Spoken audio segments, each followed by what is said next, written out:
आगामी सिंहस्थ कुंभमेळ्याच्या पार्श्वभूमीवर नाशिकचा कसा कायापालट होणार आहे हे सांगण्याची सध्या अधिकारी आणि नेत्यांमध्ये अक्षरशः चढाओढ सुरू आहे। प्रत्यक्षात मात्र शहराच्या अत्यंत प्रमुख असा रस्ता असलेल्या मुंबई नाका परिसरातला अतिक्रमण काढायला महापालिका प्रशासनाला मात्र वेळ नाहीये। आपण सध्या मुंबई नाका परिसरात आहोत आणि रस्त्याच्या दुभाजकांमध्ये या परराज्यातल्या आलेल्या लोकांनी अक्षरशः अनधिकृतपणे अतिक्रमण केलेलं आहे। एवढंच नाही तर या ठिकाणी म्हशी बांधून जणू म्हशीचे गोठेच या लोकांनी तयार केल्याचं बघायला मिळतंय।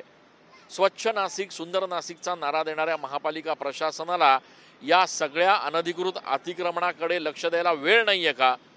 म्हशी बांधेपर्यंत या लोकांची मजल गेलेली असताना देखील पालिका प्रशासन यांच्याकडे ढुंकून देखील बघायला तयार नाहीये आणि त्यामुळे महापालिका प्रशासन नेमकं करतंय काय असा संतप्त सवाल उपस्थित केला जातोय। एकीकडे सिंहस्थाच्या निमित्तानं नाशिककरांना चांगले मोठे स्वप्न दाखवायचे आणि दुसरीकडे मात्र शहरातल्या प्रमुख मार्गांवर होणारं अनधिकृत अतिक्रमण त्याकडे डोळेझाक करायची, हा कुठला न्याय असा सवाल आता नाशिककर उपस्थित करतायत।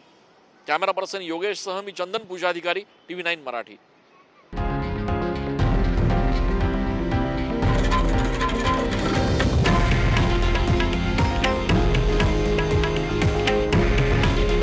हे आहे देशातील नंबर 1 न्यूज नेटवर्क आणि आपण पाहत आहात TV9 मराठी।